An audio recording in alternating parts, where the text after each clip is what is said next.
I'm up in Huntington, Long Island, New York. Huntington, everybody knows. My buddy, gentleman Jerry Cooney, came from Huntington, and now I come from a little bit south of Huntington using this great studio of my producer Marcello, who you're going to hear on air in a little while. You guys can throw me your questions, your rants, your thoughts, or whatever it might be, and Marcello will read them to me and we'll get them answered for you. Sorry about yesterday, because we were supposed to be on yesterday, but Facebook, the brilliant people, I love them at Facebook. We've been on over 20 years with them, and somehow, some way, they were like, you put something up that we didn't like. Well, you're suspended 24 hours. What? I sent them an email. They said, you can do that, and we'll discuss it with you. I sent them an email, and I never heard. There was nothing in there as far as I could tell. An email. So I'm just waiting for a reply from my friends at Facebook. But we're back here again. And basically, we're going to give you what we should have given you, wanted to give you last night. And one of those things, and we'll get to that in a few minutes, is I wanted to give you the top maybe almost 30 of the best young fighters under 26 years, from 26 on down. Because a few friends of mine recently, who are fringe boxing fans, they watch the big fights. And they said, Randy, are there any stars coming up? It doesn't seem like there's any stars. And I said, are you kidding me? Do you realize there are dozens? And I decided just to give you guys somewhere around 30 of the top young stars in the sport. And I even set about 10 of them aside who happen to be my favorite young fighters, and I haven't done it in any special order. I've done it alphabetically. But before we get to that, this weekend was supposed to be an Adrian Broner fight against Omar Figueroa. Now, Omar is the former lightweight champion. We wondered what was going on with him, because in his last fight, he showed absolutely no defense. He was getting hit with every shot in the book. And I said to Jerry Cooney on our Sirius XM show, this guy has lost it. Well, it turns out that Omar Figueroa was going through fighting his own personal demons, and had to take time off. He said he's back. He said he's feeling a lot better, and he wanted to test himself out against Adrian Broner on Saturday night. And Adrian, who is the self-proclaimed, he calls himself the problem. And since the day he turned professional in 2008, he has been a problem. He's got a rap sheet, which started off pretty small.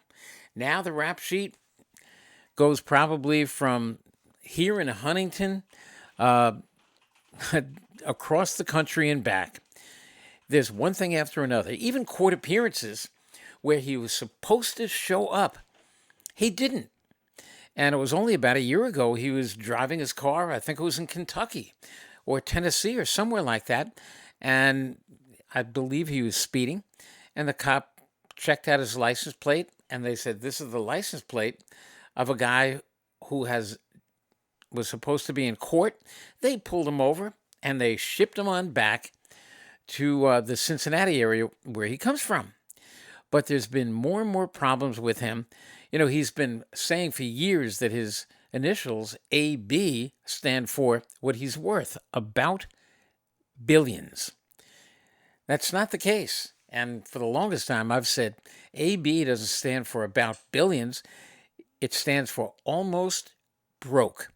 And quite frankly, that's a little bit closer to where he is than closer to about billions. Hey, Randy, I want to just cut in here real quick. First of all, you got a lot of people coming on saying hi. You got your buddy John Barbella. You got Ron Lipton, Paul Driscoll, Jake Wishoff, Harry Thomas, Rich Daly, Noel Fendelson, Jeff Tavel. I'm sorry if I'm mispronouncing any names, but you got a lot of people coming on saying good evening to you. Everybody's happy to see you. My question to you about Adrian Broner is this, Randy. Do you think this has anything to do with what happened with Marcos Maidana? I mean, that has been all over the internet. That is everywhere. He has been the butt of all these jokes. All these videos pop up anywhere that show him and all the trash talk he was doing in the ring and before to Madonna. And then Madonna absolutely humiliating him in the ring. And he just leaves the ring, doesn't even do anything, like humiliated. Do you think his spiral, do you think that was like kind of like the start of this downward spiral for Broner? It could have been because, look, he won his first 27 fights and he picked up the 130-pound title and 135-pound title. And along the way, he also won the 140-pound title, 147-pound title. But after 27 fights, what happened, he got in there against Marcos Maidana, and he wound up getting trashed, beaten up by the hard-hitting, very aggressive Argentine, who knocked him down in the second round, knocked him down in the eighth round, and then It was his first knockdown of his career, wasn't it? yes, and look, Adrian Broner, an outstanding boxer, but I've always thought that he was kind of a Floyd Mayweather wannabe. He kind of copied his style with the shoulder roll and everything that Mayweather did so perfectly. Broner did it at times flawlessly, but then at other times, because he was just such a flake, that when a guy like Marcos Maidana fought him and brawled with him, he didn't know how to handle that style, and he lost the fight, stormed out of the ring, showed exactly what kind of sport he is, stormed out of the ring, and then even afterwards, as Showtime, Jim Gray tried to go in and interview him in the dressing room, Broner threw him out of the dressing room. And there have been other fights. I mean, he only lost 4 fights in his career. He was 34, 4, and 1. And those losses were to Marcos Maidana, Sean Porter, Mikey Garcia, and Manny Pacquiao. And that was the last loss of his career. And in each and every one of those losses, he showed what a poor sport he is in his post-fight interviews. And I used to say to the president of Showtime Sports, Steven Espinoza, who is such a terrific executive, I said, Steven, must you give this guy the microphone before the fight or even after the fight? We don't want to hear from him. You know what? I want to see him fight. I don't want to hear him talk. What could he tell us that really is going to be interesting? It's going to be all kind of gutter trash. And who wants to hear it? I know I don't. The moment his fights are over, basically, I will turn the television off. I don't want to see him. And if I happen to be ringside for his fights, which I was for a lot of his losses, the Pacquiao fight, the Mikey Garcia fight, the Sean Porter fight, where he even dropped Sean Porter in the late rounds of the fight. Luckily, I didn't get to hear a post-fight interview, a pre-fight interview. I just watched the fight. But it turned out that, here's one. When he fought Manny Pacquiao, which was on January 19th, 2019, it was a year before the pandemic, we were at the press conference announcing the fight in New York City. And Manny Pacquiao was there and did his usual terrific job dealing with the press, answering the tough questions. And there were guys who asked Manny Pacquiao, don't you feel you're getting a little bit too old to continue in the game? And he answered it as politically as he could and best. Remember, he is a senator in the Philippines, and just a tremendous, tremendous athlete and a tremendous person. And then it was time for Adrian Broner to speak. And when he did, he was awful. And then it was time for him to meet with the media. And what they did, they said, okay, we're going to have all the writers do their thing. After the writers did their thing with him, then it was time for the TV people and the radio people. And we all got up there in basically like one little scrum, if you will.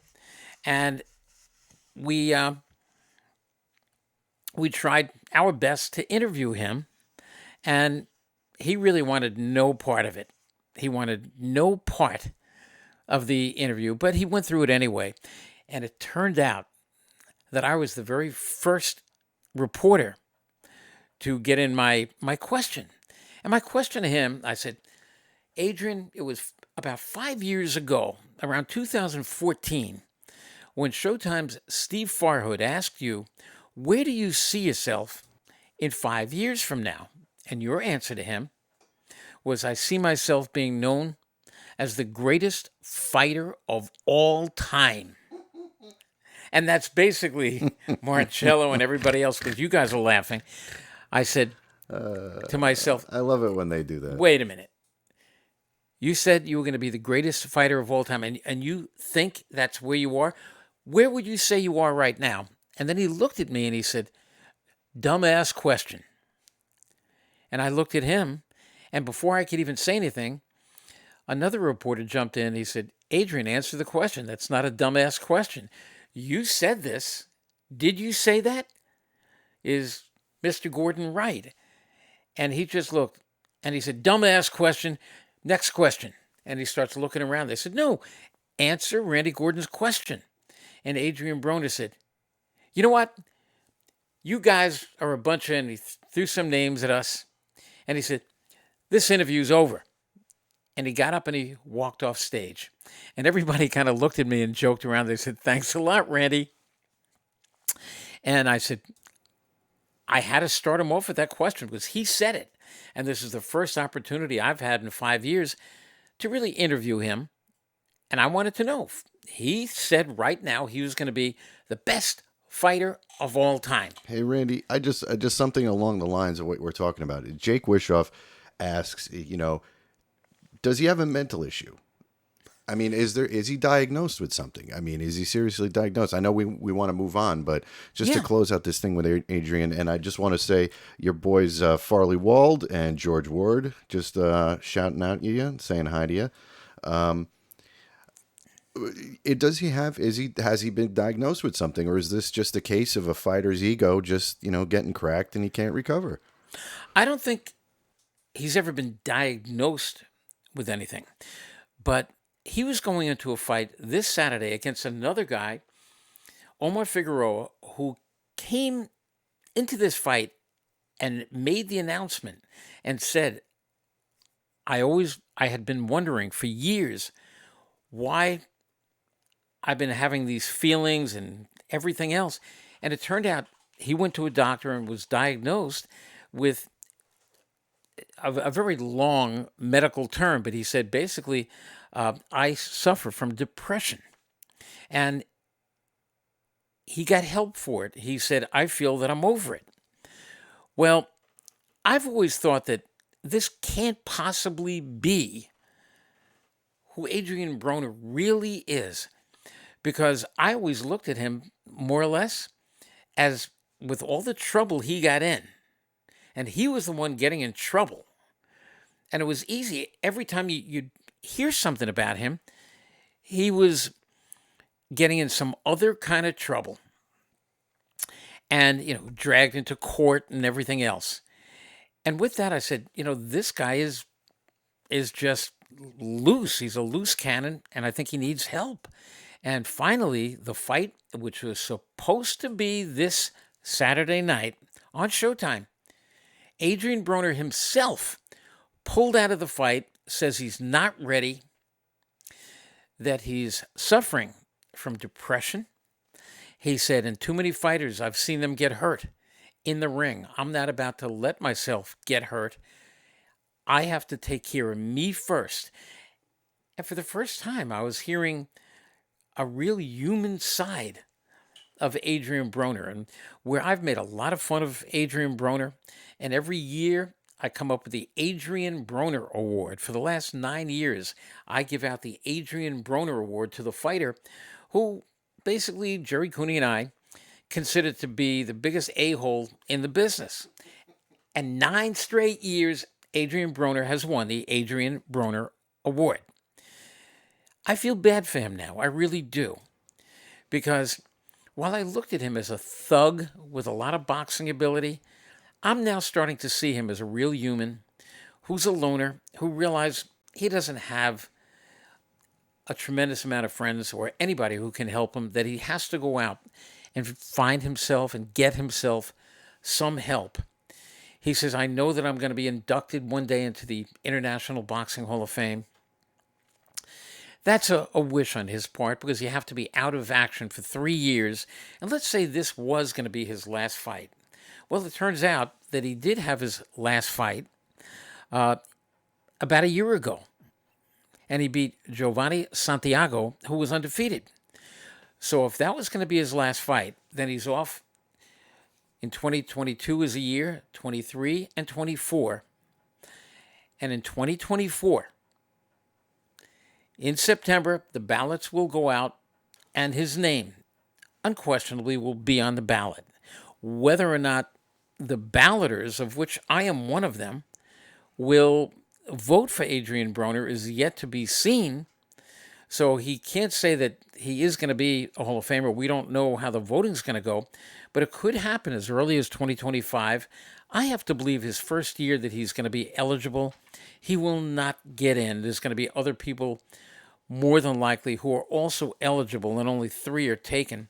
So we'll see, because I do think that one day he will get in, but I don't believe Adrian Broner is at all a first ballot Hall of Famer. So hope he gets better. Hope he takes whatever time he needs. Whether or not he ever fights again is up to him. He was a terrific fighter, not the best of all time, but I did want to see the fight with Omar Figueroa. I thought he was a little bit too big to be a 140-pounder, a little bit too small to be a 147-pounder. I don't know where he's going to fit in. I don't know what the next year is going to bring for him. I just hope it brings him the mental stability that he is looking for. Adrian, I've been one of your biggest detractors. All the best to you. All right. With that, Marcello, if by the way, when right before we went on, you know, guys, that I'm a huge New York Met fan. No. This is a boxing show, Randy. We know that, but the Mets are fighters all the way. 4-0 when I came on. It was about the third inning, and I believe it was a rain delay in Atlanta. And I certainly hope the game continues. Why? Because the Mets brought up a kid basically right out of high school. He went to Double-A ball, ripped up the league. Triple-A ball was ripping up the league. The Mets, who are riddled with some injuries now, they brought the kid up, and his name is Brett Baty, Baty. And in his very first at bat tonight, he hit a home run. So please don't rain the game out. If it does get rained out, let it get rained out later. Let it be an official game of 5 innings, please. Thank you very much. Hey, Randy, quick comment here. Jeff Tavel says that if Broner does turn out to have a designated mental illness, like if he's diagnosed with a mental illness, will you consider changing the name of the award from the Adrian Broner Award to perhaps the Teofimo Lopez Senior Award? You know what? Jeff Tavel, who's an outstanding attorney. See, it takes an attorney sometimes like, yes, I would definitely, Jeff, that is one incredible suggestion. Let's watch and see what happens, because I would definitely change it to the Teofimo Lopez Senior Award. I'd love that because, of course, Teo Senior is the father of Teofimo Lopez Jr., and he is by far the wackiest guy in the sport of boxing. Now, here's what I was going to give you last night. And later on in the week, we'll talk about all the other breaking news and things. And, of course, Lomachenko is going to be coming back. And he is, I'll tell you tomorrow, everything about who he's going to be facing, when he's going to be facing the guy. But the guy it's funny that he is facing. The guy is an undefeated lightweight from the Rhode Island area, Jermaine Ortiz. And Jermaine has a lot of personality in the ring, and he's another one of these guys who was born without a personality. He was on our show, and Jerry and I basically had to throw him off the show. He was that bad of an interview.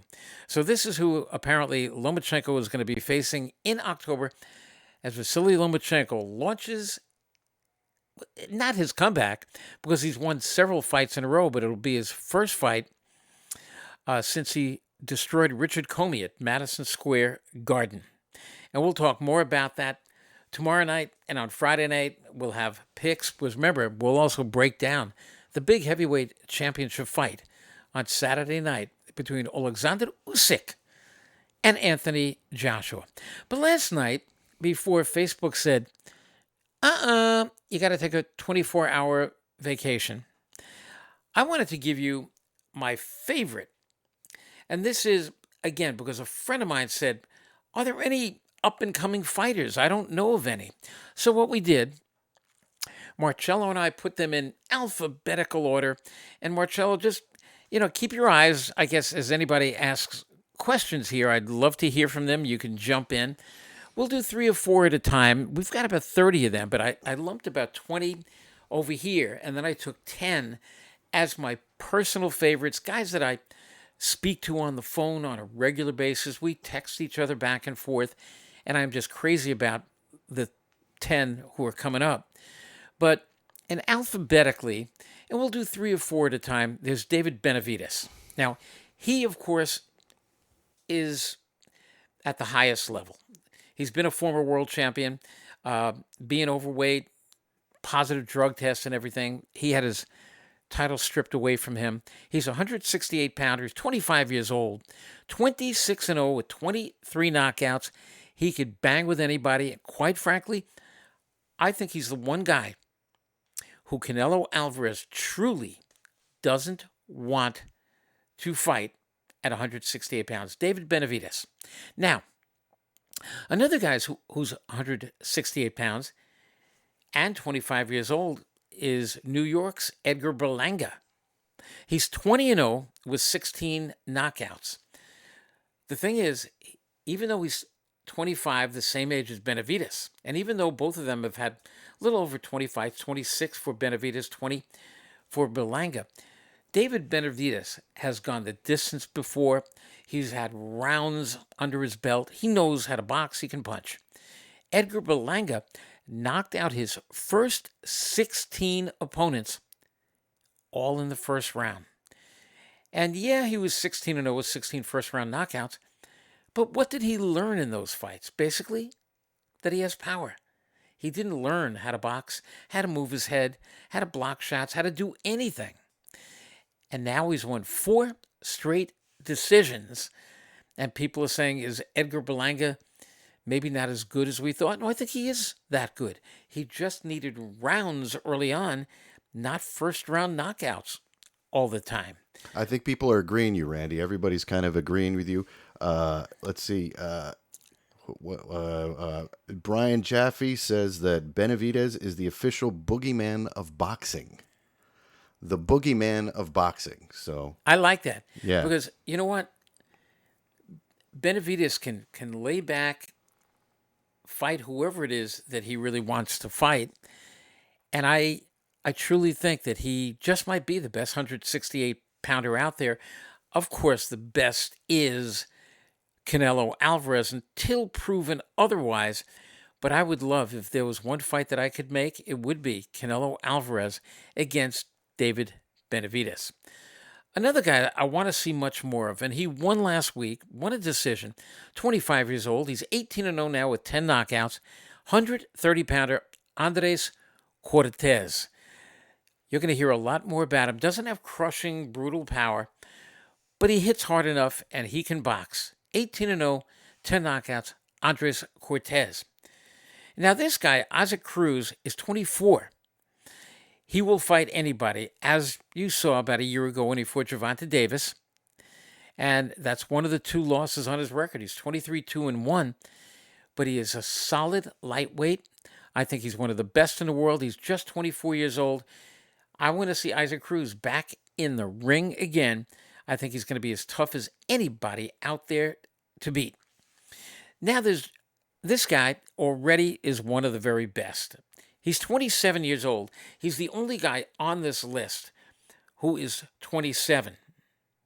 And I'm talking about Tank Davis, Gervonta Davis. He's 27 years old, 27-0 record. And I had to put him on here because I think he's got such a future in front of him. We don't know if he's going to stay at 135 pounds, because certainly if he moves to 140, look at the guys that he'd have to face. I mean, he wouldn't be doing it for his lightweight championship, but he could easily move up. And if he could get down again, he could still defend that 135-pound title. But think about this: at 140 pounds, he could face Teofimo Lopez. He could face a guy like Ryan Garcia. He could face somebody, and this is one of my favorite fights. You know that Edgar Berlanga against Canelo Alvarez is my favorite fight. But how about this? How about Gervonta Davis against Regis Rougarou Prograis? Once beaten, 27-1 Prograis. I think against Gervonta Davis, fights don't get much better than that. And then there's Keyshawn Davis. He's Hey, Randy, 23 before we years go old. on, just got a question from somebody in the chat box here. He says he asks Jake asks, does that bite that Berlanga threw out his last opponent change your view? Is his career in jeopardy? That seems like a risk to me. Okay, who's asking that question? That's Jake Wishoff. Jake, who really knows. He's a fairly new boxing student, and he knows his boxing. He loves his boxing. And Jake, I don't think that it did anything to hurt him. As a matter of fact, as I take some coffee, I think what that last fight did when he went to a decision, he got hit in the fight. He wasn't ever in danger of losing the fight. But when you go to a decision, when you go the distance, many times you learn so many things. And I believe it's not over at all for him. I think it's just starting. I think the best is yet to come for Edgar Berlanga. I'm dying to see his next couple of fights. I want to see how he does in his next fight, how he sets things up with his jab, how he works the body, how he handles guys when they go to the ropes and they cover up. Is he going to be a headhunter, or is he going to work? Is he going to catch him with bicep shots, under the elbows with body shots, work both sides? I want to see what he's learned. I got to tell you, because in the gym, I have gotten a lot of reports that he is looking tremendous. We know he can punch. Let's see what happens if he learns how to box. Great question, Jake. Thank you so much for that. Any other questions there, Marcello? No, I think people are kind of talking amongst each other. I think Brian's disagreeing. Brian thinks that Berlanga's overrated, Okay. and that he thinks that Top Rank killed his buzz. I don't know. Maybe. Wait, Maybe. what about Top Rank? Thanks to Top, he says Berlanga's overrated thanks to Top Rank, and Top Rank overkilled his buzz. Well, the thing is, they kept him very busy. I don't really agree with that. I think they kept him very busy, and they weren't putting him in with smear cases all along. I mean, look, there was some in the beginning when he was 1-0, 2-0, 3-0. He wasn't going in against guys who were 4-19, 3-38. They were putting him in with guys who he should have been in with, and he was hitting him on the chin and knocking him out. So that's why I want to see a little bit more of him before I say it's over for Berlanca. I don't think it's anything that's over. I think we're only going to start seeing him. So let's watch very closely Edgar Berlanga, 25-0, 20 knockouts with 16 knockouts. He's 20-0, 20 victories, no defeats. Let's go to the lightweight division. One of the youngest guys on this list, I think he's the second youngest guy on this list. He was in the Olympics for the United States, and he came away with a medal. I believe it was a silver medal. Keyshawn Davis, 23 years old. He's 5-0, lightweight, with 4 knockouts. Very, very quick on his feet. With his hands, he throws a lot of combinations. I really enjoy watching Keyshawn Davis fight, and I think he has quite a future. And out of the ring, quite a talker too. He's never met a microphone that he hasn't liked, never met a camera he hasn't liked, and that adds to a guy's personality. Because when a guy just doesn't talk and he gets in the ring, you want something more, and he's got it. He really has that it factor, Keyshawn Davis. Now there's a heavyweight by the name of Daniel Dubois. Young guy, big guy, 24 years old, about 6'6", around 240 pounds. He's 18-1 with 17 knockouts. He comes from the United Kingdom. His only loss came to Joe Joyce. And in the fight, Daniel Dubois suffered a fractured eye socket. And he wound up getting beaten up, terrific pain. And in around the ninth, 10th round, he took a knee and was counted out. A lot of people say he quit in the fight. You know what? Think about it. A broken eye socket. And with all the nerve endings and everything in there, and every time you're getting hit there, it's like sticking your face into an electric light socket. I don't blame him at all. He had surgery, he healed up, and he came back with a couple of victories. And in his last victory, he fought Trevor Bryan, who had one of these trinket WBA championship belts, and that's what it was, that's what it is. Daniel Dubois overpowered him, knocked him out in the fourth round. Daniel Dubois is now a trinket belt holder for the WBA, but he's 18-1, 17 knockouts, just 24 years old.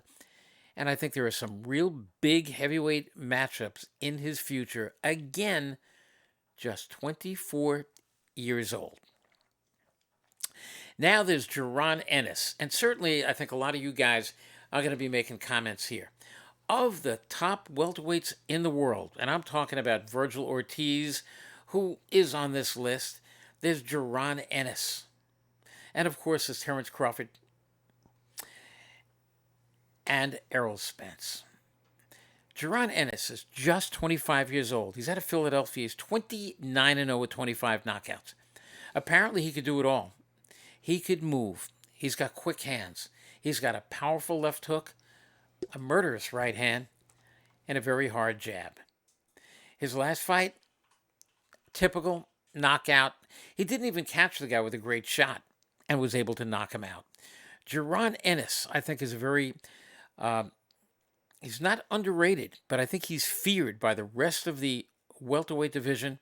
I do not see anybody really wanting to fight him now. Jaron Ennis, keep your eyes on him.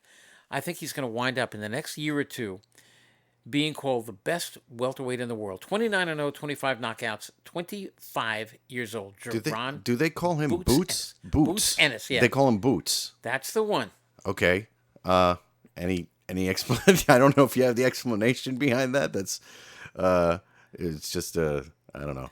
I think it's just one of those odd nicknames. No, I think it's because I think early in his amateur career, he loves wearing these high, like leather boots and everything.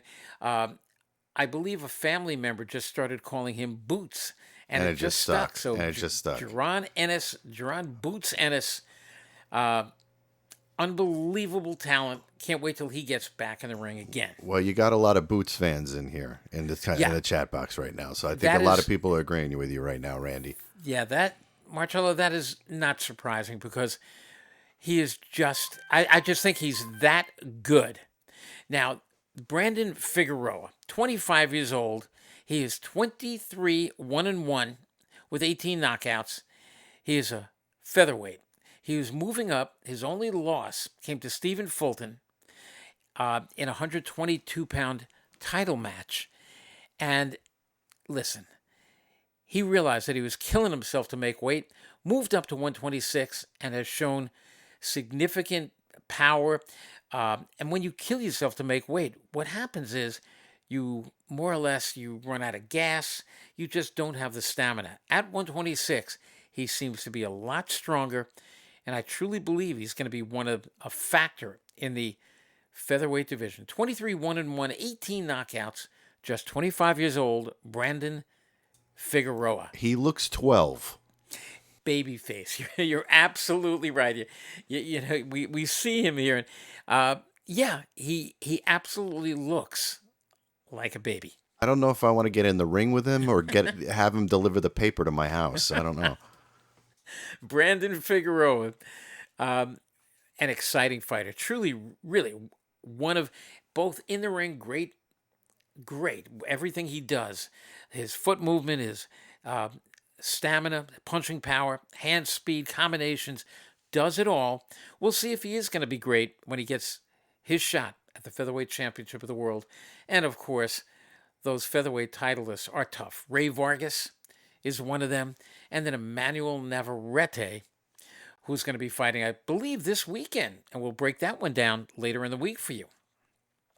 Now, here's a guy, another fun guy, young guy, 24 years old, Sebastian Fundora, out of California. He's 19-0-1 with 13 knockouts. But he weighs, remember, 154 pounds. He stands around 6'5.5". Man is a monster. The He- man is a monster. Have you seen this guy? This is not legal. Well, he's freakish looking. And because usually guys 6'5.5" are guys like Daniel Dubois, who's a heavyweight, who goes about 240 pounds. And those heavyweights, 6'5.5", 6'6", they go 240 pounds, 250. He is 100 pounds lighter, Sebastian Fundora. And when you look at him, you think, you know what? I'm going to walk across the ring, and I'm going to hit him to the body and knock him out. Well, so far he's had 20 fights. Nobody's been able to do that. And everybody tells me when the fight starts, we are sure we're going to break him in half. Doesn't happen. And the thing is, he's a southpaw, but he can fight not just on the outside.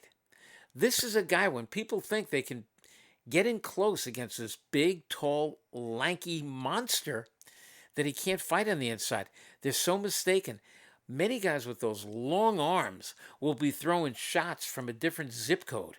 He throws them all in close and with tremendous leverage. I'm not kidding, Randy. Some of these pictures that I've seen of his fights, he looks like he's fighting a kid.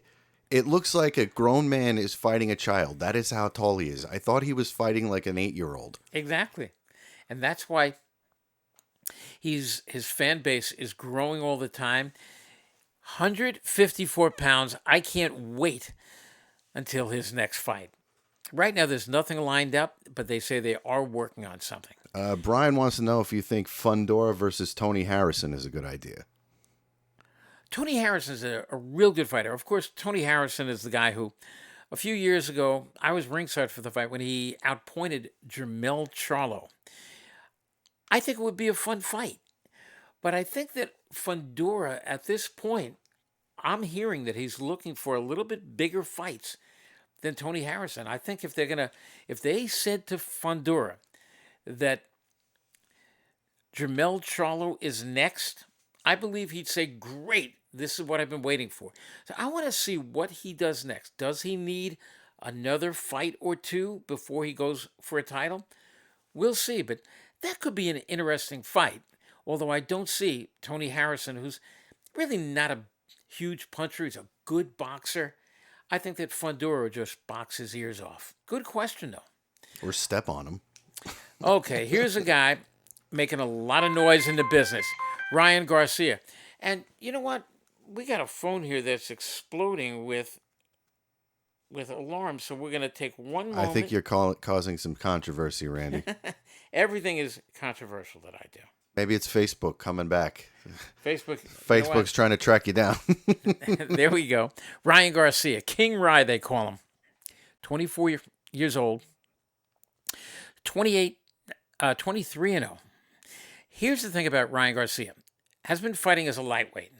And then it was about a year and a half ago, he fought Luke Campbell, got dropped in the second round of the fight, picks himself up, comes back to beat up and stop Luke Campbell. After the fight, he says he is experiencing mental issues, that he's depressed, that he's got a lot of different thoughts, and he's got to get over it. And he walked away from boxing for about a year.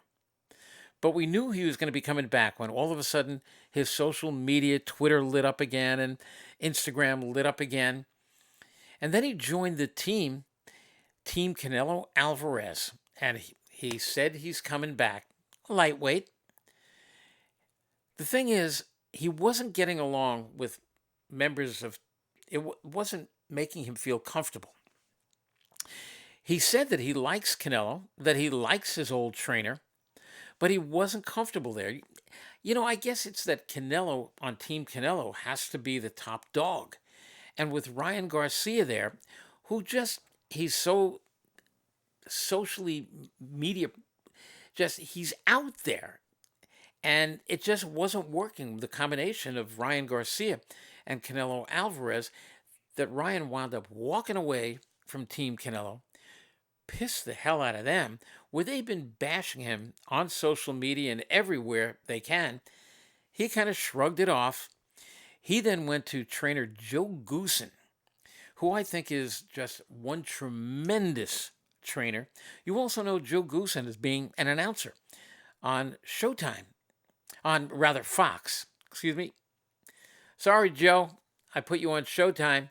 It's another great network, but Joe Goosen's on Fox and does a terrific job as the color analyst. But he also trains several fighters, one of them being Ryan Garcia. And he has now worked with Ryan Garcia for 2 fights. And in his last fight, you saw Ryan Garcia win. You saw him win by a stoppage. And in that fight, I thought he looked terrific. After the fight, though, he gave us he said, one thing, I want a big fight. I'm looking for Gervonta Davis. That didn't surprise us. But what did surprise us, he said, I'm not going back down to 135. I'm staying at 140 pounds, because he fought Javier Fortuna. The fight was supposed to be at lightweight. Fortuna couldn't make the weight and weighed in around 139, 140, which is the next division up, which is super welterweight, super lightweight, or junior welterweight. And the thing is, Ryan Garcia said, well, then I'm going to come in a few pounds heavier. And he did. Came in right around 138 and a half, 139. He said he felt strong at the weight. And he said, it's where I'm going to stay from now on. Now, right after the fight, we had Joe Goosen on with us on Sirius Radio. And we asked Joe about it. I said, Joe, what's the story going to be? Is he going to stay at 140 pounds? Or is he going to drop back down? Can he make 135? Joe said, we're going to have to talk about it, but I think he could make 135. And he said, I want all of you to, and he was talking to the listening audience. He said, I want you guys to think about it. When you were 24 years old, whatever you weighed, all of a sudden, right about that time, your body probably starts filling out, and almost overnight, you put on 10, 15 pounds. So we'll find out as we're back in training whether he can still make 135, or if we're going to have to keep him at 140. But think about it. If he stays at 140, he's got fights like Teofimo Lopez, like Gervonta Davis, like Josh Taylor, if he stays at 140, like Regis Prograis. Yeah, that's what I was about to say. People are commenting. They think that him and Prograis will be a good matchup. I think that Prograis is the most dangerous fighter out there at 140 pounds. Personally, I'd like to see Regis Prograis against Gervonta Davis. That's another one of my favorite fights. In fact, I think what we're going to do on a future show next week, I'm going to do my top 10 fights that I'd like to see if I could put them together, what fights they would be. But the one fight that I really would love to see for Ryan Garcia next is Ryan Garcia against Teofimo Lopez. And we're going to get to him in a second, because Devin Haney is another one of these young guys, 23 years old. He is the guy who unseated George Kambosos over in Australia, the lightweight champion, who beat Teofimo Lopez to become champion. Teofimo didn't handle that defeat well at all. But then Devin Haney went over to Australia and beat him, and now is going back again in October to face Kambosos in a rematch. Will it be Haney once again, or will Kambosos regain his title? But Devin Haney, 23 years old, 28-0. He's a much better boxer, not a big puncher, but a tremendous boxer, maybe the best boxer of all these guys that I'm mentioning here. And then, of course, this 25-year-old, 17-1 Teofimo Lopez, former lightweight champion, now staying at 140 pounds, won his last fight. But is he ready for the Ryan Garcias? Is he ready for the Regis Prograis, who on my show the other day on Sirius is pleading for Teofimo Lopez to take him on? I think that would be a big mistake for Teofimo Lopez if he did that. Then, of course, there's 24-year-old, 7-0, 6 knockouts, David Morrell, who's another one of these WBA trinket title holders at 168 pounds. But let me tell you something. He is talented. Maybe more talented than I'm giving him credit for. Maybe not enough. I don't know. But I've been seeing him. He's a Cuban transplant, and he lives in Minneapolis now. I think he's one of the most talented fighters I have seen. And I'm not sure what you guys think about David Morrell. I think he's got everything where he could get in. I would love to see him fight at David Benavidez. What do you guys think about that one?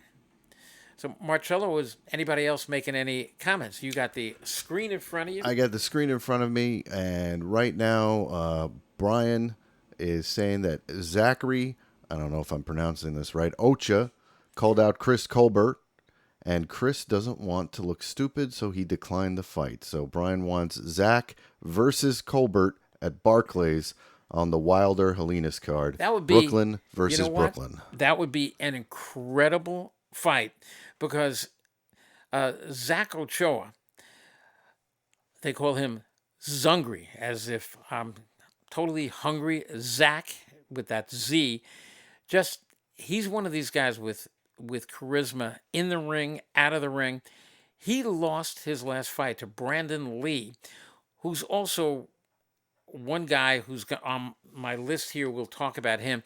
Brandon Lee, who has been knocking everybody out, could not knock out Zach Ochoa, who, in my mind, really is another. When he gets his chance, when he gets his shot, Zach Ochoa is going to make a lot of noise. Now, after David Morrell, there are 4 more guys here, and then I'm going to give you my 10 personal favorites. My young prospects. There's Virgil Ortiz. He's 24-0, 19 victories, 19 knockouts. And Virgil is one of those guys, one of the big 4 in the welterweight division. There's Virgil Ortiz, there's Jerron Ennis, there's Terrence Crawford, and Errol Spence. I mean, those 4 guys really should be mixing and matching and fighting each other. There's a lightweight by the name of Michel Rivera. Actually, I've heard it pronounced both Michel and Michael Rivera. I go with the Michael. He's from Puerto Rico. He's 24 years old, 23-0.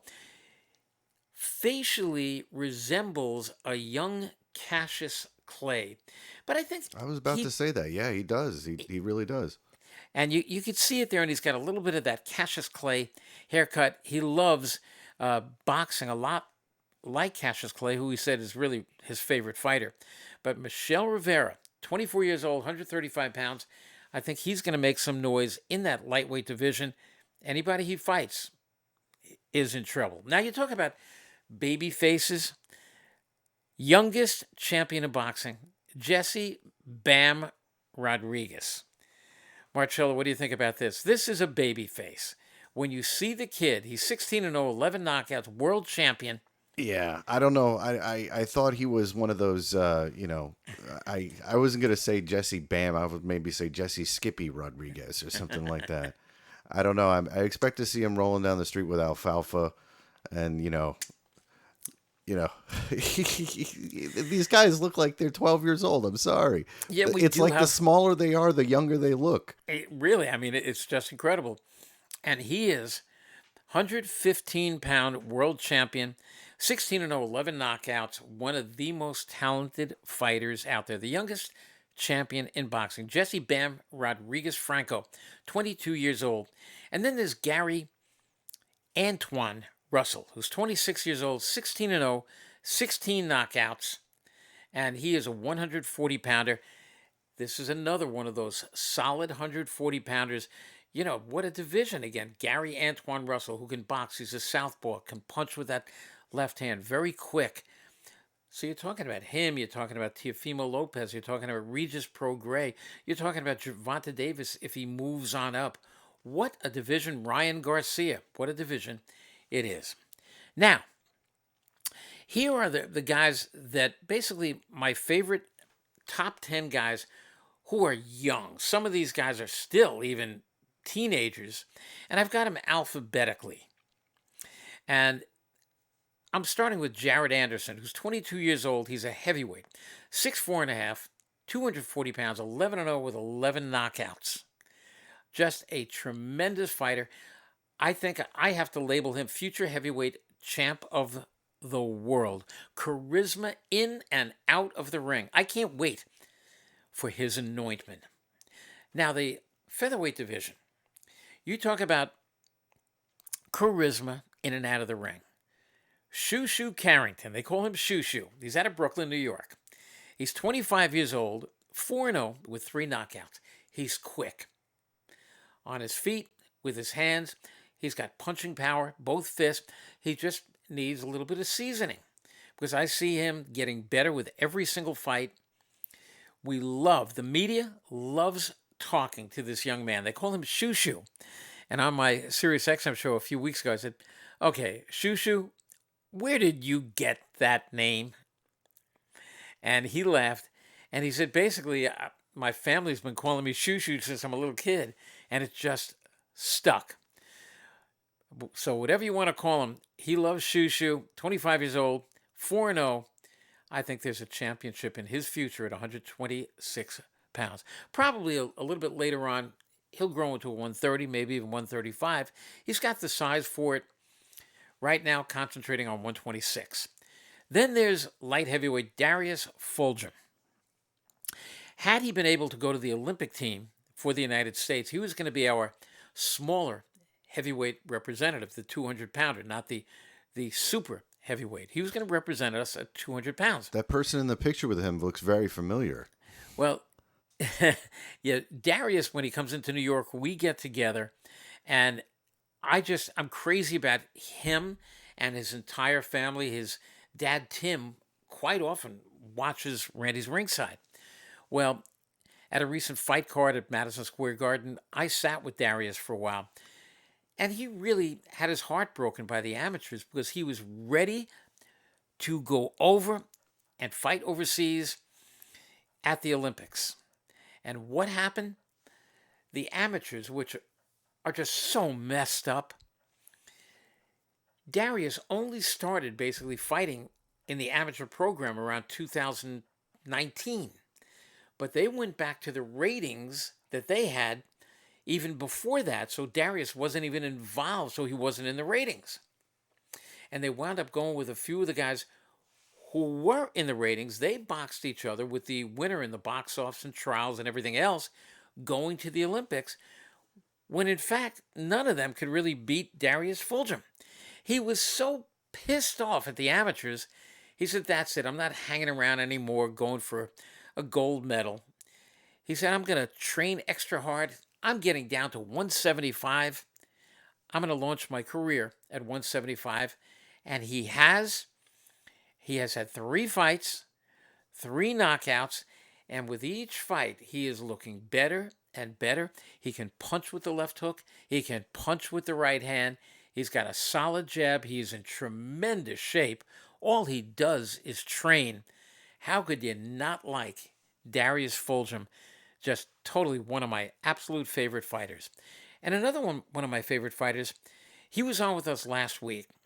He's a lightweight from California. He's fighting on the 25th of this month, next week. He's fighting, he's 20 years old. He's fighting at lightweight. And I believe he's 6-0 with 6 knockouts, knocked out everybody he's faced so far. And he's another one of these guys with tremendous charisma in and out of the ring. He can move, but he said, the thing is, he said, I can fight on the inside, but I like fighting on the outside. So when guys think that I'm a runner, which I'm not, he said, and they try to storm me, they find that on the inside, I am ripping their body apart, ripping their heads off with right uppercuts, back with a left hook. And he said the thing is, he is a right-hander who freakishly, his best punch may very well be a left uppercut, which for a right-hander is almost unheard of. 6-0, 6 knockouts. Tito Mercado, his first name is Ernesto Tito Mercado. He is trained by his father. He is managed, he has a management team, but one of the guys on his management team is Sinisa Estrada's manager, Gary Gittleson, who is just a brilliant attorney.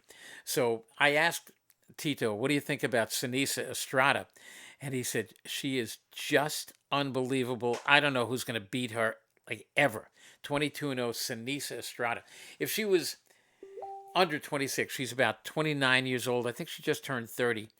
She's got a heck of a future in front of her, but she is a stablemate of Tito Mercado, who's just 20 years old. Unbelievable future in front of him.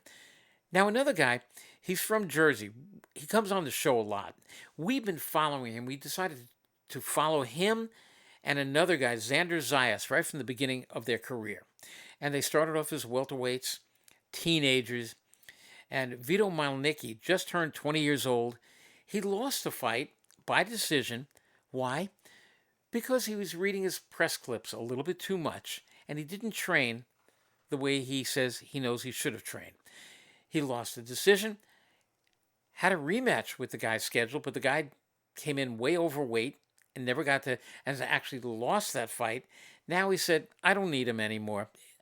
I learned my lesson, and that one that you see there, he said, I'm 12-1, and that one is going to stay there, and the numbers on the left are going to keep going up. 154-pounder Vito Malnicki. Then, of course, is world champion Shakur Stevenson.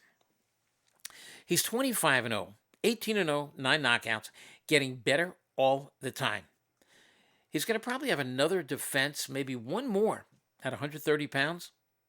Then I see him moving up to the incredible lightweight division.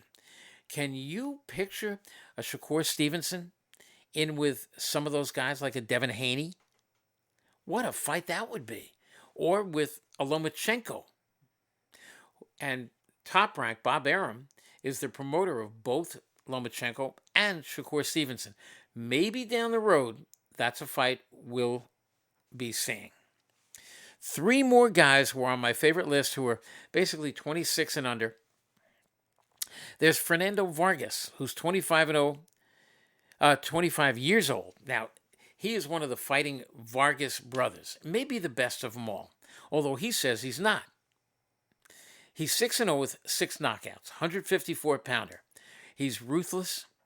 He is a big puncher with both hands, and I believe he's working on his 7th fight, which should be happening sometime in September.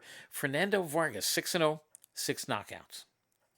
There are 2 more. There's Gustavo Yemos, who's 24-0, 28-0. He is 24 years old. 28-0, 24 years old, 18 knockouts. He comes from Argentina, speaks fluent English. He lives and trains down in Orlando, Florida. And he is just unbelievable. He can box, he can punch. Again, 28-0, 18 knockouts, just 24 years old. And he, I think right now, could get in with any of the world's lightweights. More than hold his own, maybe even beat them. 2 more guys, Brandon Lee, 23 years old. He's 25-0 with 22 knockouts. We know that Brandon Lee is going to be fighting this weekend against 17-1 Will Madera. Get a look at Brandon Lee. He spent most of his career as a 140-pounder, moved up to 147.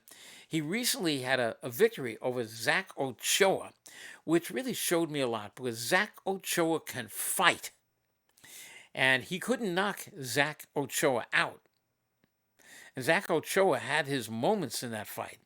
So Brandon Lee is still a young man who's learning, 25-0, 22 knockouts, but it looks like he's now moving from 140 to 147. Let's see how he does against Will Madera this weekend.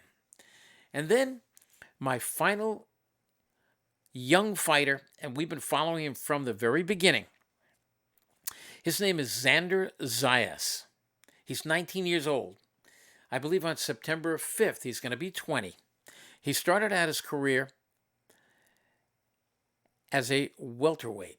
He became the youngest person ever to sign with Top Rank at 17 years old. They are moving him very well. He's 14-0, just won a fight last week. 14-0, 10 knockouts. He says he's going to have at least one more fight this year. He had most of this summer delayed. He got hit with basically a sore throat, like a bronchitis kind of thing. Just a sore throat. Nothing really more than, in fact, I don't even think it was bronchitis. It was a sore throat where many of us get it. He had a little cold with that. It killed his fight a couple of weeks ago. And then he got through the sore throat, came back, and looked absolutely amazing as he just destroyed his opponent, picking up his 10th knockout, 14 wins. He can jab, he can punch, he goes to the body well. He's absolutely tireless. And his trainer is Javier Centeno. His manager of the year, Peter Khan, who has a whole list of fighters, and Xander Zayas is being moved so well by Peter Khan. And Xander Zayas also has that personality in the ring and out of the ring because he speaks both fluent English, fluent Spanish. He speaks to all his fans when he gets done with a fight.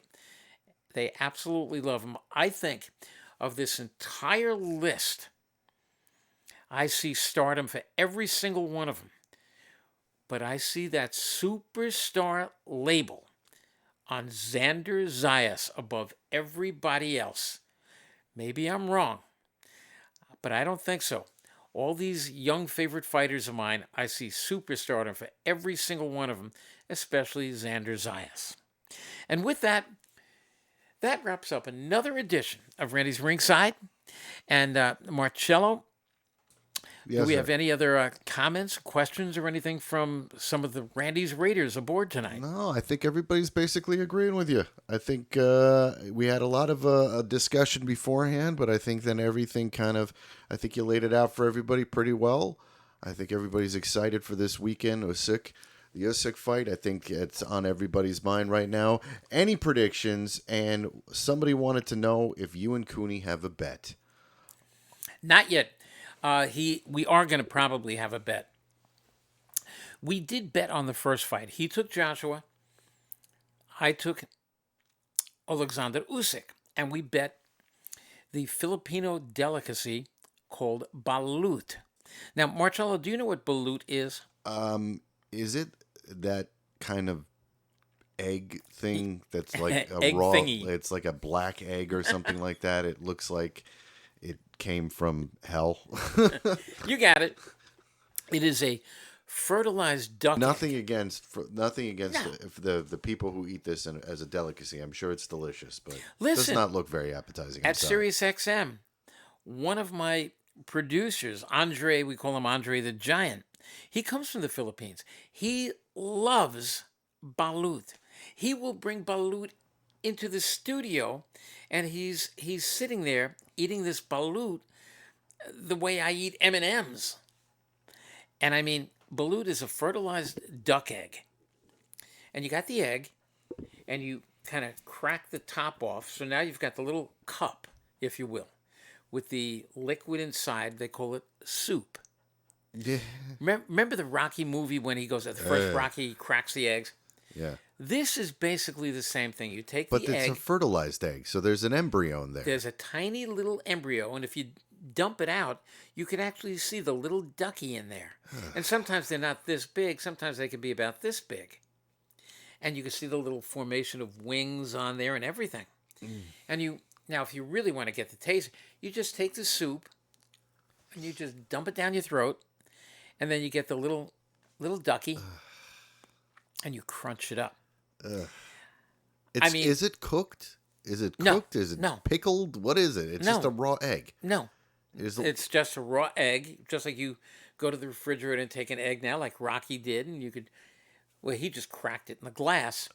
yeah. By the way, I asked one time Stallone. I said, "Did you really drink that, or did you?" He said, "Yeah." I drank that. Where he said, yeah, yeah, Yeah, yeah, yeah, right.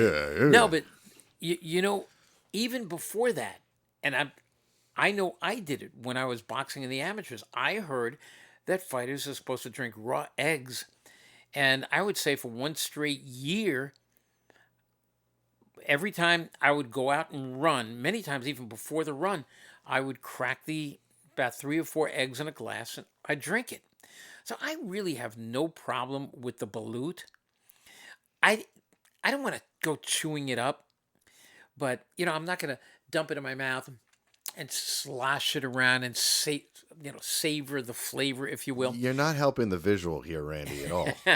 But what you do, Andre the Giant, my producer over at Sirius, he says you take some salt, any kind of salt, sea salt, whatever, kosher salt, table salt, and you sprinkle a little bit in there, and then down the hatch. So, but we have to do the bet.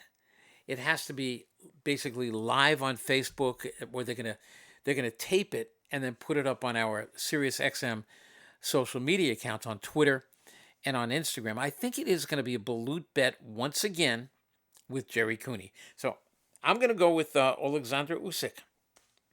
All right, it's official. So you've got Usyk. Yeah, I think that's the way I'm going because I know that Jerry is taking Anthony Joshua. But I'll be back later this week. We still got Thursday and Friday where we're going to be talking about that fight, the undercard fights, and the other fights that are going to be taking place this weekend. I'll give you my breakdown of it and my picks. If anybody else has maybe an idea of how I could bet Jerry Cooney, no money bet. I don't want $50 or what. Some other kind of bet. Now, Jerry said, how about the loser has to go into a steak restaurant, which is at Sirius Radio downstairs. They have to go in just wearing nothing but a diaper. You know what? I think as soon as we would walk in, I think the police would be there. I'm not looking for something. There's another visual I don't want Yeah, in my that's head right another now. visual, right? But if anybody could think of some other bet that we can actually do, I'll give you guys credit for it on SiriusXM and right here on Randy's Ringside. What bet should I do with Jerry other than balut? Or is there something else that maybe we should be eating? I mean, I eat just about everything, so don't go saying eel or whatever. And I don't know where we can get some of these other things, but if you could think of something, give it to me now or leave it right here on Randy's Ringside because I go back and I'll check out your remarks. So Marcello, we put a wrap on another one, and we thank Facebook for giving us an extra day. Yes, thank you for the Facebook overlords for so we made up for it. Absolutely. So for Marcello and all of you guys, all my Randy's Raiders, I'll be back again tomorrow night on Facebook Live with another edition of Randy's Ringside as we begin to talk about this weekend, the big fight from Saudi Arabia, from Jeddah, Saudi Arabia, Alexander Usyk against Anthony Joshua. Can Usyk do it? Can he retain his championship, or will Anthony Joshua come back and regain the title? We'll talk about it tomorrow and Friday on Randy's Ringside. Thanks for watching, everybody. Be safe.